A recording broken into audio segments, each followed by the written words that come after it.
Live pictures right now tonight from Ottawa, Canada. That's the capital there, where truckers protesting against the vaccine mandates continue.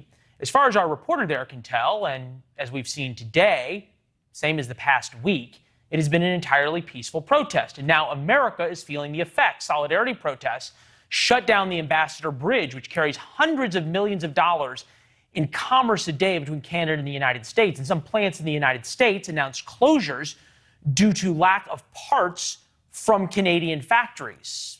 This is going from inconvenient to highly inconvenient, and certainly threatening the economies, or starting to, of both sides of the border. For the folks in Ottawa, it's been miserable. Back to those live pictures. Evidently, it's difficult to get around in town, but by all reports, the protests have remained entirely peaceful.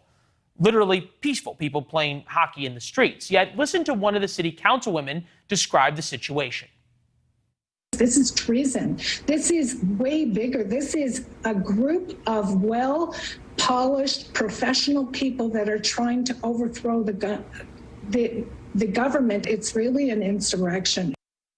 Again, look at the pictures and trust us. We have looked through video from the past week and can find no record of anyone trying to violently overthrow the government, or violence, period. The Prime Minister says the truckers are a bunch of racist Neanderthals and must be stopped. One professor has a solution. Andrew Cohen, journalist and associate professor at Carleton University in Ottawa, writes in Canada's largest newspaper, if facing them down means mobilizing the military as aid to the civil power, he should do it. Democracy is under siege today, not the city of Ottawa. In that struggle, Justin Trudeau, the Prime Minister, can give no quarter, as you might have seen. Professor Cohen is with us now. Appreciate you joining us, sir. You're serious about this. You're not gaslighting us, right? No, I'm not gaslighting it, because, Leland, these folks, not everybody, are associated, from what our intelligence tells us, with the far right. They're associated with American groups. Much of their money apparently seems to be coming from the United States. It doesn't mean there are no Canadians here. They are telling the government of Canada, agree to our demands to repeal all vaccination mandates, or we will shut down the city of Ottawa forever. What I mean by the city of Ottawa, I don't mean the whole city of Ottawa. I mean the parliamentary precinct, 30,000 people, shops, restaurants, libraries, vaccination clinics, even some schools. The government says, we're not negotiating with you. And the government says, why should we negotiate with you? We are the duly elected representatives of the people of Canada. There was an election in Canada last September. The Liberal Party won, close to a majority in Parliament. And it says, why should we negotiate with a self-appointed band of people whose weapons are trucks and who essentially have taken the city of Ottawa, or part of it, hostage? So that's where we are today. But I didn't get anything wrong. There's been no violence of any type. They have not tried to enter the Parliament building and do anything, correct? No. Okay. There has been no violence in a traditional sense. And as I understand it, the reports of the American money and far-right groups have the same right, at least as I understand it, as far-left groups. I've yet to see anyone come out and say, here's the American boogeyman who's organizing this. Have you? One of the leaders does have an association. He's been on Canadian television. But let's talk about violence for a second, Leland. The absence of violence does not mean peace. This is a residential, part of this is a residential area. For 8 days, the truckers blared their horns, 85 decibels.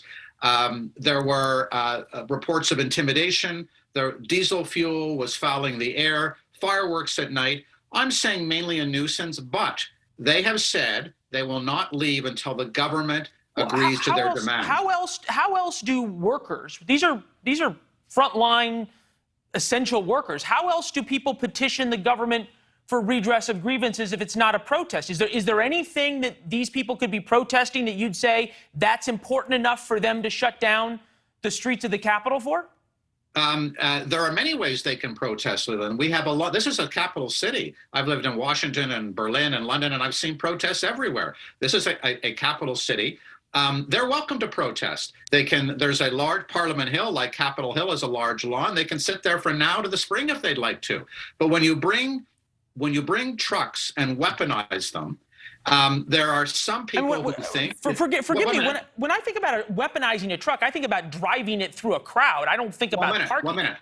1 minute. There are reports there may be arms or explosive in some of the trucks. We don't know that yet. Come on. And the police have been very respectful and very deferential. And one of the reasons there's been no violence is these people haven't been told to go anywhere. So think about this. You drive big trucks downtown and you tell people that unless you give in to our demands, we will shut down. Now, if they want to stand and protest and hold signs and do anything they want other than holding a city hostage, that's fine. That's what protest is. But it's not replacing or displacing the democratically elected I don't think representative. hold on. There's a big jump here between saying we're not going to go anywhere until you discuss the vaccine mandates by a minority government. There's a big difference between that and saying they're trying to replace the government. No one, as far as I've talked to in these truckers, say they're demanding Justin Trudeau leave and any of the truckers be. Leland, they absolutely are. No, but they're not saying they may not like Justin Trudeau, but they're saying resign. They're not saying we're going to come grab you, and they're not threatening violence. Resign, leave office, resign unless you agree to our demands. And their demands are lifting the vaccination mandate, which this is, by the way, Leland, you should know, Canada is something like 80% vaccinated. Yeah, a lot of we talked to a number of the truckers who are vaccinated. I wanted to get to this issue, though, and we see there's a lot of people in these protests who are not truckers. I'm sure you've seen interviews with them. And there's a zillion people who had nothing to do with this who are bringing gas and supplies and everything else to the truckers. Is there a fear that maybe the way this is being dealt with and calling them insurrectionists and terrorists and everything else is only encouraging other Ottawans and other Canadians to come out and support these folks? I don't see that. They're down to 250 people now. They had far more 10 days ago or 2 weeks ago than now. There are about 250 of them. There were 8,000 or 10,000. Many of those were not truckers. They were like-minded people who had some kind of grievance with the government about something. So you got 250 people. What's the emergency?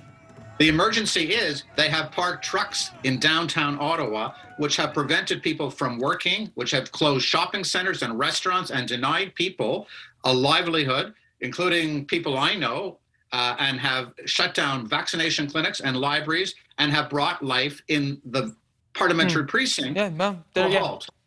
Who do they represent to do that? Well, Leland, evidently they represent themselves and a lot of other folks that we've talked to. But I understand your point about shutting down a city. Professor, we got to leave it there. But if this doesn't go away, we're having you back to talk about it. All right? My pleasure, Leland. Yeah, no, pleasure was all ours. We appreciate you coming on. Thank you.